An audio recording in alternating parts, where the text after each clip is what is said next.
Le récit de la Genèse, ce texte ancien qui a façonné les croyances religieuses pendant des millénaires, nous présente le serpent comme l'ennemi juré de l'humanité, celui qui a provoqué la chute d'Adam et Ève.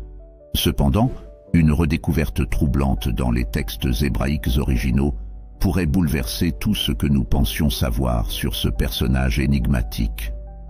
Les chercheurs modernes qui ont décrypté ces anciens manuscrits révèlent une interprétation profondément différente, un message codé qui change la nature même du serpent biblique. Et si le serpent n'était pas simplement un tentateur, mais bien plus qu'une créature littérale? Que cache réellement ce symbole? Les traditions hébraïques font souvent usage de symboles puissants, et le serpent en est un des plus redoutables. Pourtant, une analyse approfondie du mot hébreu utilisé pour désigner le serpent dans la Genèse, Nachash, révèle des significations cachées. Le mot peut se traduire non seulement par serpent, mais aussi par celui qui apporte des présages, ou celui qui murmure des incantations. Cela suggère que cette créature n'était pas simplement un reptile rampant, mais un être doté d'un savoir ancien, un intermédiaire entre le divin et l'humain. Imaginez maintenant que ce serpent était en réalité une entité surnaturelle, envoyée pour tester la fidélité de l'humanité, une sorte de gardien du savoir interdit, caché derrière un voile de mystère. Certains exégètes avancent l'idée que le serpent pourrait avoir été une manifestation de sagesse divine, un gardien de secrets cachés, voire un ange déchu porteur d'une connaissance interdite aux mortels. Ces paroles tentatrices à Ève prennent alors un tout autre sens. Elles ne sont pas simplement un piège, mais une invitation à une révélation bien plus vaste, à un éveil à la connaissance. Cette perspective provoque un sentiment d'effroi. Et si ce que nous avions considéré comme le péché originel n'était pas une simple désobéissance, mais une épreuve imposée par le divin lui-même? Si la véritable intention du serpent était de catalyser un éveil spirituel, un passage de l'innocence à la conscience? Dans cette interprétation, le serpent devient non plus un ennemi, mais un guide sinueux vers une vérité interdite, une figure complexe oscillant entre lumière et ténèbres. La question demeure: pourquoi Dieu aurait-il permis cette épreuve? Était-ce un test de foi? Une épreuve pour évaluer la volonté des premiers humains à suivre leur propre voie, indépendamment des interdictions divines? Ou bien, est-ce que cette tentation était nécessaire pour libérer Adam et Ève du paradis confortable mais ignorant, pour les pousser vers une destinée de liberté et de souffrance, marquant le début d'une humanité consciente? Cette redécouverte soulève des frissons dans l'échine. Et si ce que nous appelions le mal dans la Genèse était en réalité un mal nécessaire, un acte divinement orchestré pour éveiller l'humanité à une plus grande réalité? La légende du serpent prend alors une teinte plus sombre et mystérieuse, laissant entrevoir une dimension cachée de la Genèse, une histoire où rien n'est ce qu'il paraît être. En plongeant plus profondément dans les textes anciens, les chercheurs ont découvert que le serpent de la Genèse pourrait être bien plus qu'un simple symbole de tentation. Cette révélation bouleversante transforme la compréhension traditionnelle du récit biblique, suggérant que le serpent pourrait en réalité incarner une vérité révolutionnaire, un mystère dissimulé au cœur même du Jardin d'Éden. La figure du serpent, loin d'être un simple tentateur, devient alors le porteur d'un message qui pourrait remettre en question les fondements mêmes de la foi et de la moralité humaine. Selon certaines interprétations ésotériques, le serpent est une entité qui détient la clé d'une sagesse interdite. Son rôle dans le récit ne serait pas celui d'un antagoniste, mais plutôt d'un libérateur, quelqu'un qui guide l'humanité vers la connaissance de soi. Dans cette perspective, le serpent ne tente pas Ève par malice, mais lui offre un choix: rester dans l'ignorance du paradis ou embrasser la complexité de la connaissance et de la conscience humaine. Cette révélation est terrifiante, car elle suggère que la chute d'Adam et Ève était un acte de rébellion éclairé, un pas vers l'autonomie plutôt qu'une simple trahison. Les anciens manuscrits hébreux mettent en lumière une autre facette du serpent, celle d'un être doté de sagesse divine. Les termes utilisés pour le décrire évoquent des qualités telles que la clairvoyance et la connaissance cachée. Cette entité pourrait être une figure initiatique, semblable aux anciens maîtres spirituels qui transmettaient des savoirs ésotériques aux initiés. Si tel est le cas, alors le fruit défendu n'est pas simplement un symbole de désobéissance, mais une offrande de savoir, un passage vers une nouvelle réalité. Cela suscite une question troublante. Dieu savait-il que le serpent agirait ainsi? Si le jardin d'Éden était un paradis parfait, pourquoi inclure un arbre de la connaissance du bien et du mal et y placer un gardien aussi intrigant? Peut-être que le véritable objectif n'était pas de maintenir Adam et Ève dans l'innocence, mais de les pousser à transcender leurs conditions. Le serpent, dans ce cas, serait le catalyseur d'une transformation nécessaire, celui qui libère l'humanité du joug de l'ignorance divine. Les implications de cette interprétation sont profondes. Cela signifierait que le péché originel n'était pas une faute mais un acte nécessaire pour que l'humanité accède à une forme supérieure de compréhension. Cette vision du serpent comme porteur de vérité résonne avec d'autres traditions anciennes où les serpents sont considérés comme des symboles de guérison, de régénération et de sagesse. Dans cette lecture, le jardin d'Éden n'est pas seulement un paradis perdu, mais le théâtre d'une initiation à une connaissance interdite. Cette révélation laisse planer une ombre inquiétante sur l'histoire de l'humanité. Et si tout ce que nous avons appris sur le bien et le mal était fondé sur une interprétation erronée des intentions divines? Le serpent de la Genèse devient alors un personnage complexe, ni bon ni mauvais, mais plutôt un guide vers une vérité cachée. Ce nouveau regard sur le texte sacré invite à une réflexion profonde sur notre compréhension de la moralité, du libre arbitre et du divin. Le récit traditionnel de la Genèse a façonné des siècles de pensée théologique, présentant le serpent comme le vil tentateur responsable de la chute de l'humanité. Cependant, une lecture plus attentive des textes anciens révèle que le serpent pourrait être bien plus qu'une simple créature littérale. Derrière ce symbole se cache une entité complexe, incarnant des forces plus profondes que la simple tentation et jouant un rôle bien plus significatif que ce que l'on a pu croire. Dans de nombreuses cultures anciennes, le serpent est perçu non seulement comme un symbole de ruse et de danger, mais aussi comme un porteur de sagesse et un intermédiaire entre le monde terrestre et le divin.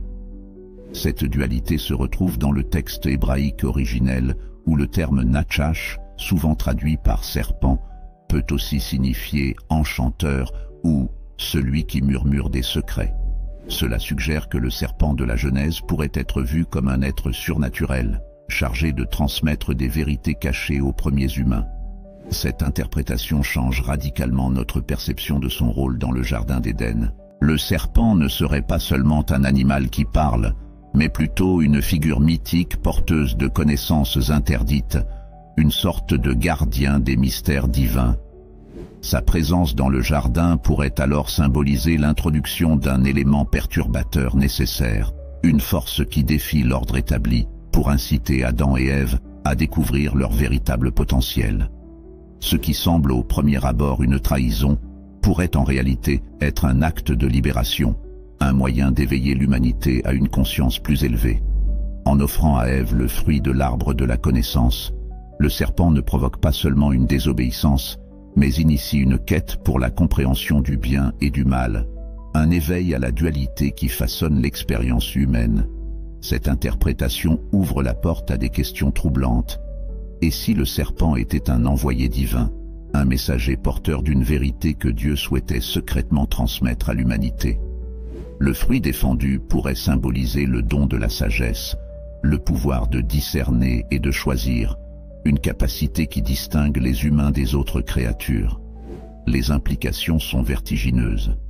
Dans ce contexte, le jardin d'Éden n'est plus simplement un paradis idyllique perdu par un acte de désobéissance, mais un laboratoire divin, un espace de test où l'humanité devait choisir entre l'innocence docile et la quête audacieuse de la connaissance. Le serpent devient alors le déclencheur d'une transformation profonde, poussant Adam et Ève à sortir de leur état de pureté naïve pour embrasser la complexité du libre arbitre. Cette vision du serpent transforme le récit de la Genèse en une allégorie bien plus riche et terrifiante. Le péché originel prend une toute autre dimension, devenant non pas une faute à expier, mais un rite de passage nécessaire pour l'humanité. Le serpent, autrefois perçu comme un ennemi, apparaît alors comme un guide vers l'autonomie et la découverte de soi, un provocateur qui défie les limites imposées par le divin. Cette interprétation soulève des frissons, et si ce que nous considérons comme une malédiction était en réalité un don déguisé? Le serpent, avec son murmure envoûtant, invite chacun de nous à remettre en question les vérités que nous avons toujours acceptées, à explorer les frontières de notre propre compréhension du bien, du mal et du divin. La Genèse n'est peut-être pas seulement une histoire de chute, mais une initiation à la complexité du monde spirituel, où la sagesse et la tentation ne sont jamais ce qu'elles semblent être. Au fil des siècles, le serpent de la Genèse a été perçu comme un symbole de tentation, celui qui a séduit Ève et entraîné la chute de l'humanité. Cependant, une relecture approfondie des anciens textes hébraïques suggère une interprétation plus nuancée. Le serpent incarne une dualité complexe, représentant à la fois la tentation qui mène à la chute et la sagesse divine qui éclaire l'esprit humain. Cette ambivalence soulève des questions profondes sur la nature du bien et du mal, et sur la véritable intention derrière l'acte de tentation dans le jardin d'Éden. Derrière cette créature sinueuse se cache un être mystérieux, à la fois séducteur et sage. Le serpent est souvent associé à la ruse et à la perfidie, mais dans certaines traditions mystiques, il est aussi vu comme un détenteur de connaissances divines. Cette dualité n'est pas étrangère aux mythes anciens, où le serpent est souvent une figure ambivalente, porteur de mort et de régénération, de malédiction et de guérison. Il devient le symbole d'une sagesse interdite, une connaissance qui n'est accessible qu'au prix d'un acte de désobéissance. Le dialogue entre le serpent et Ève prend alors un autre sens. Ce n'est pas simplement une ruse pour entraîner sa chute, mais une invitation à dépasser les limites imposées par le divin. Le serpent questionne: pourquoi ne pas goûter aux fruits défendus? Pourquoi rester dans l'ignorance alors que le savoir est à portée de main? Cette tentation n'est pas qu'un piège, mais une proposition de transcender l'état d'innocence pour atteindre un niveau de conscience supérieur. En mangeant le fruit, Adam et Ève ne se contentent pas de désobéir à Dieu, ils accèdent à une forme de savoir qui les élève au-dessus de leurs conditions premières. La notion de sagesse divine est également présente dans d'autres traditions spirituelles. Le serpent est souvent associé au secret des dieux, à des pouvoirs cachés que seuls les initiés peuvent comprendre. Dans la Kabbale, par exemple, le serpent est lié à l'énergie de la Kundalini, une force spirituelle enroulée à la base de la colonne vertébrale, prête à éveiller la conscience humaine. Si le serpent de la Genèse est perçu à travers cette lentille, alors le jardin d'Éden devient le théâtre d'une initiation spirituelle, où le fruit défendu symbolise le savoir ésotérique réservé aux esprits audacieux. Cette interprétation transforme le péché originel en un acte de courage, une volonté de s'affranchir des diktats divins pour embrasser la connaissance.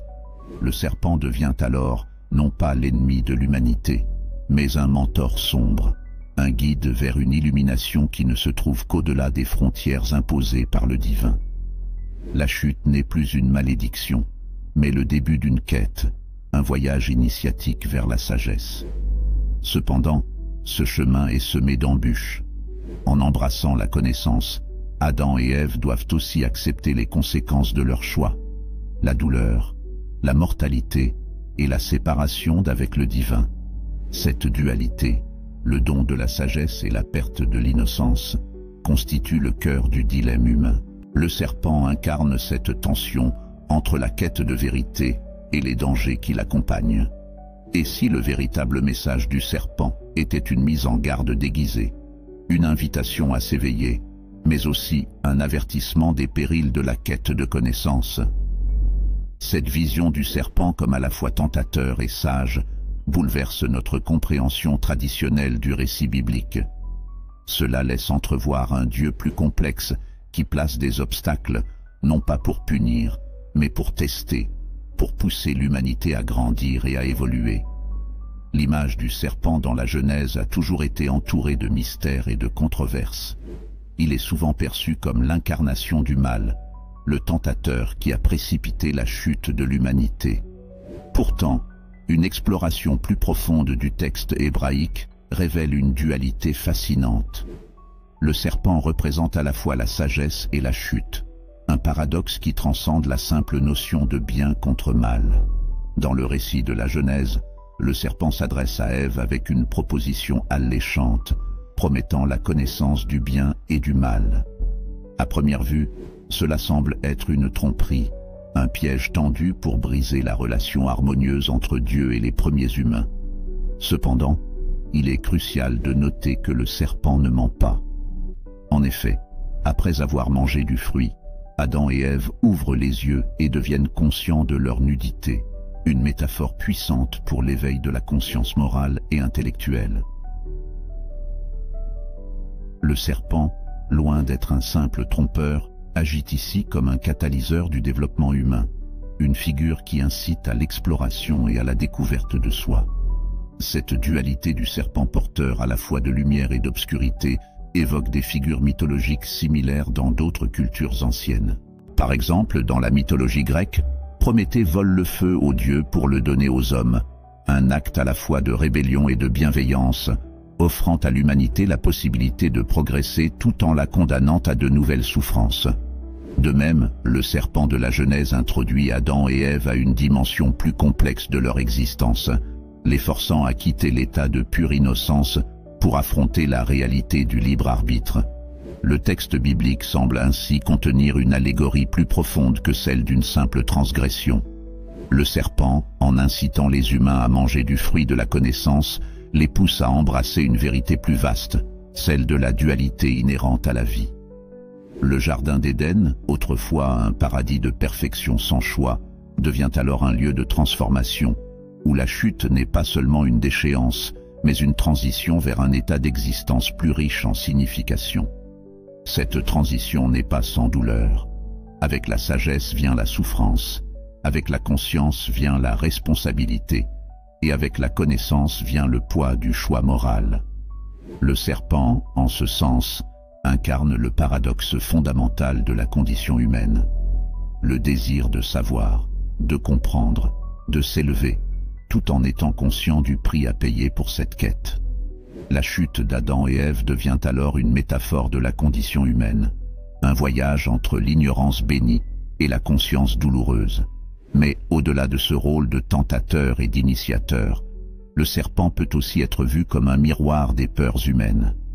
Le chaos, la désobéissance, la tentation du savoir interdit, tout cela résonne avec des thèmes universels qui hantent l'humanité depuis la nuit des temps. Le serpent, avec sa nature sinueuse et insaisissable, symbolise cette capacité de l'être humain à défier les interdits pour atteindre une forme de vérité, même au risque de tout perdre. Dans cette lumière, la Genèse ne devient pas seulement une histoire de chute, mais aussi une exploration de la liberté humaine, du désir insatiable de comprendre le monde, de s'affranchir des limites imposées par le divin. La présence du serpent, à la fois allié et adversaire, nous rappelle que la quête de connaissance est un chemin périlleux, rempli de tentations, mais aussi de possibilités d'illumination. Et si ce que nous appelons péché était en réalité une étape nécessaire dans la quête de sens et de liberté? Le serpent, loin d'être simplement l'ennemi de l'humanité, pourrait être le guide ténébreux qui nous pousse vers une existence plus consciente, une invitation à embrasser notre dualité, à accepter la lumière et l'ombre qui cohabitent en chacun de nous. Dans le récit de la Genèse, la rencontre entre Ève et le serpent marque un tournant décisif, non seulement pour les premiers humains, mais aussi pour la compréhension de la condition humaine. Le serpent, souvent interprété comme l'incarnation du mal et de la ruse, joue en réalité un rôle bien plus complexe en tant que catalyseur de la prise de conscience morale d'Adam et Ève. Loin de simplement semer la discorde, il initie un éveil à la connaissance et à la conscience de soi, jetant les bases d'une humanité dotée de libre arbitre. Au cœur du Jardin d'Éden, un lieu de pureté et de simplicité, le serpent se présente comme un agent du changement. En incitant Ève à manger du fruit défendu, il lui offre non seulement une tentation, mais aussi la possibilité de transcender l'innocence aveugle dans laquelle elle vit. Ce fruit de la connaissance du bien et du mal devient ainsi le symbole d'une prise de conscience plus profonde. En mordant dans le fruit, Ève et Adam ouvrent leurs yeux non seulement sur leur nudité, mais aussi sur la complexité morale du monde qui les entoure. Cet éveil à la conscience marque le début d'un chemin douloureux mais nécessaire. La nudité qu'Adam et Ève réalisent soudainement est bien plus qu'une simple absence de vêtements. Elle représente la vulnérabilité inhérente à la connaissance. Ils se voient tels qu'ils sont réellement, avec leurs désirs, leurs peurs et leurs imperfections. Cette prise de conscience brutale les pousse à se couvrir, à se cacher et finalement à fuir le regard divin. La perte de l'innocence n'est pas seulement une chute, c'est aussi un pas vers l'autonomie, la capacité de distinguer le bien du mal et d'exercer son propre jugement. Le rôle du serpent, en ce sens, est ambigu. Est-il vraiment le corrupteur ou bien le libérateur? En offrant la connaissance à l'humanité, il brise le cycle de l'obéissance aveugle et introduit le concept de choix. Dieu avait donné un commandement clair, ne pas toucher aux fruits de l'arbre de la connaissance. Mais en défiant cet ordre, Adam et Ève ne se contentent pas de désobéir. Ils affirment leur volonté de comprendre, de questionner, de chercher au-delà des limites imposées. Le serpent devient alors le symbole de cette quête de liberté. Un guide dangereux, mais nécessaire vers une existence plus éclairée. Pour certains exégètes, cette prise de conscience est en fait une bénédiction déguisée.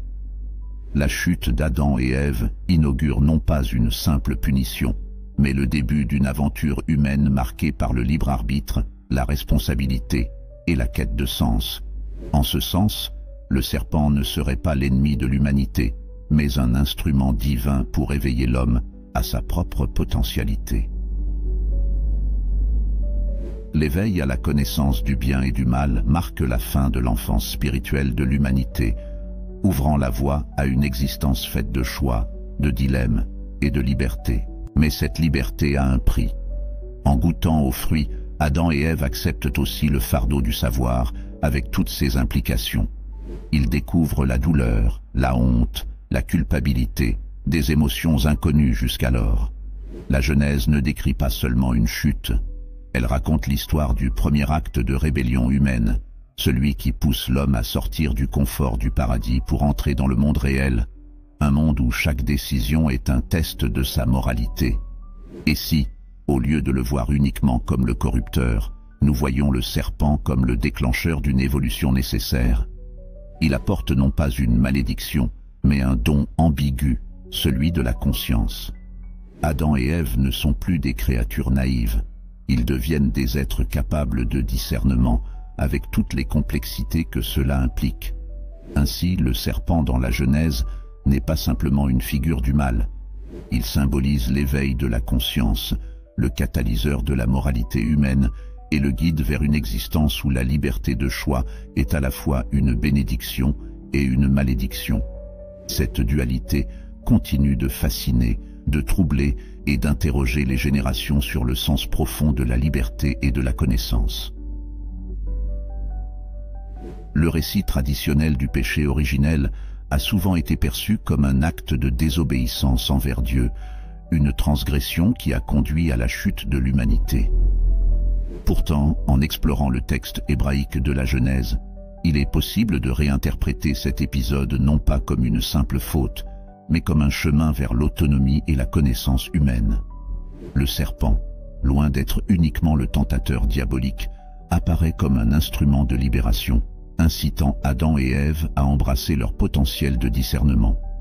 Lorsque le serpent encourage Ève à manger du fruit défendu, il lui dit « Vous ne mourrez point, mais Dieu sait que le jour où vous en mangerez, vos yeux s'ouvriront, et vous serez comme des dieux, connaissant le bien et le mal. » Cette affirmation, bien que perçue comme une ruse, contient une vérité profonde.